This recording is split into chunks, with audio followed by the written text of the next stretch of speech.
मित्रों नमस्कार, मैं आचार्य गोपाल दत्त उप्रेती। मेरे यूट्यूब चैनल में सभी मित्रों का हार्दिक स्वागत है, अभिनंदन है। मित्रों, आज मैं उपस्थित हुआ हूँ वैशाख मास के शुक्ल पक्ष की एकादशी के बारे में आपको अवगत कराने के लिए।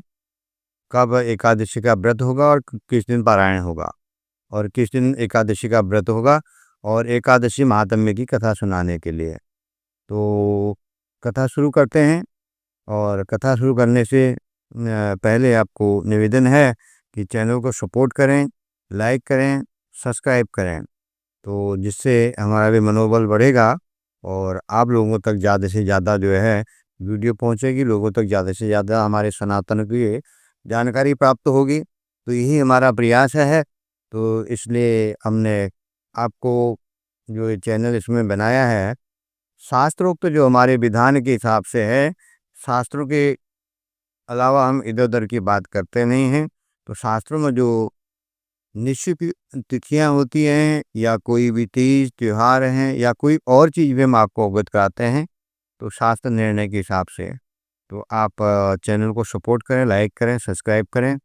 तो इसी के साथ आज शुरू करते हैं वैशाख मास के शुक्ल पक्ष की एकादशी के व्रत के महात्म्य की कथा सुनाने के लिए उपस्थित हुए हैं।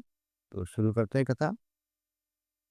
कृष्णाय वासुदेवाय हरे ब्रह्मादमने प्रणताक्लेशनाशाय श्रीगोविन्दाय नमो नमः। श्री कृष्णाय नमः। श्री रामाय नमः। एक बार की बात है, धर्मराज युधिष्ठिर बोले कि हे श्री कृष्ण, वैशाख मास के शुक्ल पक्ष की एकादशी का क्या नाम है, उसकी क्या विधि है और यह सब विस्तार पूर्वक आप मुझे बतलाएं। तब भगवान श्री कृष्ण बोले कि हे धर्मनंदन, मैं आपसे एक पुरातन कथा आपको कहता हूँ, जिसको महर्षि वशिष्ठ जी ने जो है श्री रामचंद्र जी से कहा था। और श्री रामचंद्र जी ने पूछा कि हे गुरुदेव, आप मुझे कोई ऐसा व्रत कहिए जो समस्त पापों को नष्ट कर दे। मैंने जानकी नंदिनी श्री सीता जी के वियोग में बहुत दुख भोगे हैं, अतः आप कोई ऐसा व्रत बतलाइए जिस व्रत से जो है सारे दुख नष्ट हो जाएं। तब महर्षि बोले कि हे राम, आपने बहुत ही सुंदर प्रश्न किया। आपकी बुद्धि अत्यंत शुद्ध है और पवित्र है। आपके नाम का स्मरण करके पातक प्राणी जो है पवित्र हो जाता है। इसलिए आपने लोक हित में उत्तम प्रश्न किया है, तो मैं उसको अवश्य आपको बताता हूँ। वैशाख मास के शुक्ल पक्ष की जो एकादशी होती है, उसका नाम मोहिनी एकादशी है। इस एकादशी का व्रत करने से मनुष्य समस्त पापों से छूट जाता है और इस व्रत के प्रभाव से मनुष्य मोह जाल से भी मुक्त हो जाता है। हे राम, इस एकादशी का व्रत जो दुखी मनुष्य हो उसको अवश्य करना चाहिए। मोहिनी एकादशी के व्रत से में जो मनुष्य के समस्त पाप जो है नष्ट हो जाते हैं। आप इसकी कथा ध्यान पूर्वक सुनिए।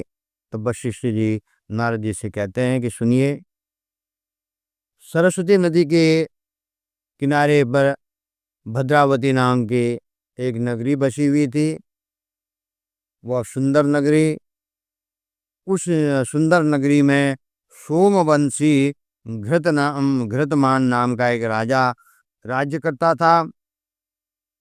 वो नगर धन धान्य से परिपूर्ण था और पुण्यवान वैश्य उसमें एक रहता था।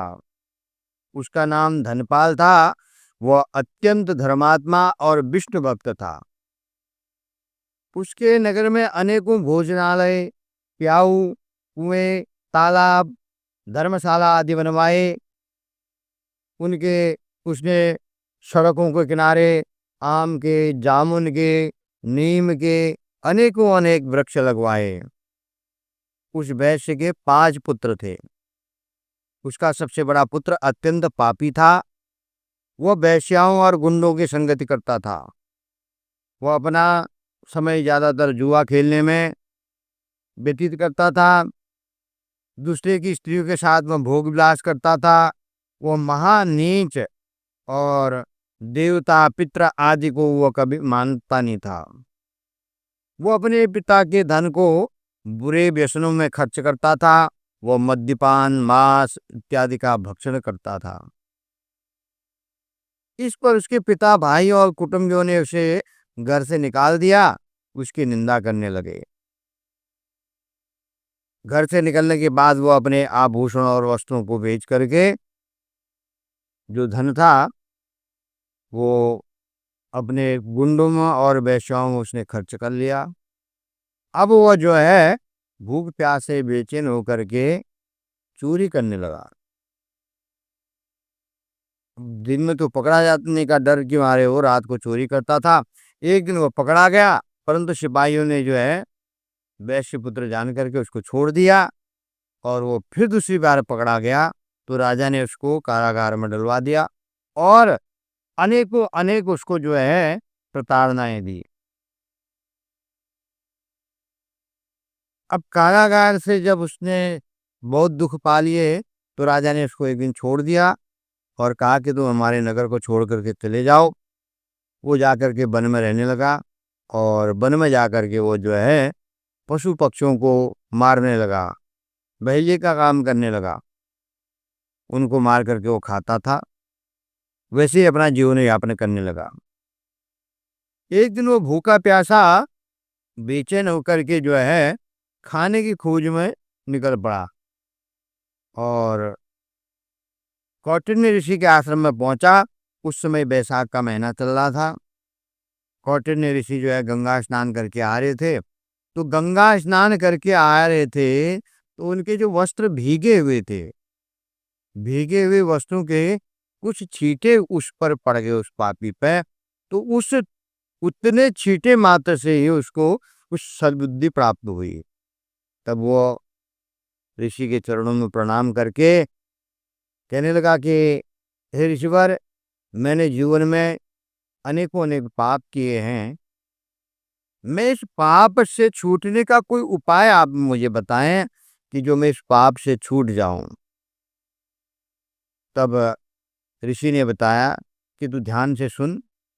बैसाख मास के शुक्ल पक्ष की एकादशी का जो व्रत करता है तो उसके समस्त पाप नष्ट हो जाते हैं। तो इसलिए तू जो है जिस विधि से मैं बताऊं उस विधि से तू व्रत कर, तेरे समस्त पाप नष्ट हो जाएंगे। मुनि के वचनों के अनुसार जो है वो बहुत प्रसन्न हुआ और मुनि की बताई हुई विधि के अनुसार उसने मोहनी एकादशी का व्रत किया। तब वशिष्ठ जी कहते हैं कि हे राम, उस व्रत के प्रभाव से उसके समस्त पाप नष्ट हो गए और अंत में वह गरुड़ पर बैठ करके जो है विष्णु लोक को गया।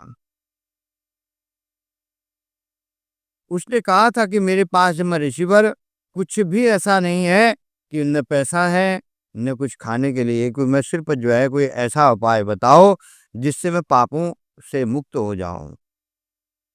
तब मोहिनी एकादशी का व्रत किया उसने तो वह निष्पाप होकर के अंत तो गत्वा अंत समय में विष्णु लोक को वह गरुड़ पर विराजमान होकर के विष्णु लोक को गया। इस व्रत से मोह आदि सब नष्ट हो जाते हैं। संसार में इस व्रत से अन्य कोई श्रेष्ठ व्रत नहीं है। इसके महात्म्य के श्रवण और पठन से जो पुण्य प्राप्त होता है वह पुण्य सहस्त्रों गोदान के पुण्य के बराबर होता है।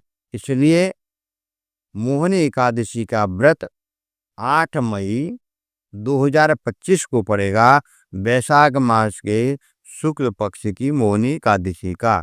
तो इसलिए जो व्रत करने वाले हैं एकादशी का वो 8 मई 2025 को जो है एकादशी का व्रत करें और 9 मई को सूर्योदय के पश्चात व्रत का पारायण करें।